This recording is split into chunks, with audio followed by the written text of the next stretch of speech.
Establishment ਵੱਲੋਂ ਬੜਾ pressure ਪਾਇਆ ਗਿਆ ਵੇ, ਬੜਾ ਕਿਹਾ ਗਿਆ ਵੇ ਕਿ ਤੁਸੀਂ ਇਮਰਾਨ ਖਾਨ ਨੂੰ ਛੱਡੋ। ਮੈਂ ਉਹਨਾਂ ਨੂੰ ਇੱਕੋ ਹੀ ਸਵਾਲ ਕੀਤਾ ਕਿ ਖਾਨ ਸਾਹਿਬ ਦਾ ਮੁਤਬਾਦਲ ਕੀ ਹੈ, ਮੈਨੂੰ ਸਾਨੂੰ ਸਮਝਾਓ ਨਾ, ਅਸੀਂ ਫਿਰ ਵੇਖਦੇ ਹਾਂ। ਤੇ ਮੈਨੂੰ ਕਿਹਾ ਗਿਆ ਨਹੀਂ ਤੁਸੀਂ ਇਸ ਤਰ੍ਹਾਂ ਕਰੋ, ਤੁਸੀਂ ਇਹਦੇ ਚ ਹਿੱਸਾ ਨਹੀਂ ਲੈਣਾ, ਲੌਂਗ ਮਾਰਚ ਫਲਾਣਾ। ਤੇ ਮੈਂ ਬੜੀ ਉਹਨਾਂ ਨੂੰ ਸਿੰਪਲ ਕੀਤੀ, ਮੈਂ ਕਿਹਾ ਤਸ਼ੱਦਦ ਤੇ शायद मैं बर्दाश्त ना कर सका, मेरी उम्र है, उंज भी शायद दिल का भी कमजोर हाँ। तुसी इस तरह करो, मैनू सीधा भ्रष्ट मारियो ताकि मैनू पता हो कि मैं एक अच्छे बंदे वास्ते अपनी जान देती है।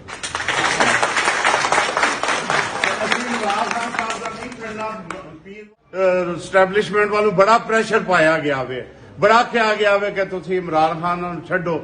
मैं उन्होंने इको ही सवाल किया कि खान साहब का मुतबादल की है, ਮੈਨੂੰ ਸਾਨੂੰ ਸਮਝਾਓ ਨਾ, ਅਸੀਂ ਫਿਰ ਵੇਖਦੇ ਹਾਂ। ਤੇ ਮੈਨੂੰ ਕਿਹਾ ਗਿਆ ਨਹੀਂ ਤੁਸੀਂ ਇਸ ਤਰ੍ਹਾਂ ਕਰੋ, ਤੁਸੀਂ ਇਹਦੇ ਚ ਹਿੱਸਾ ਨਹੀਂ ਲੈਣਾ, ਲੌਂਗ ਮਾਰਚ ਫਲਾਣਾ।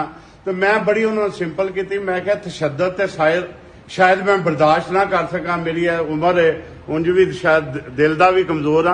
तुसी इस तरह करो, मैनू सीधा भ्रष्ट मारियो ताकि मैनू पता हो कि मैं एक अच्छे बंदे वास्ते अपनी जान देती है।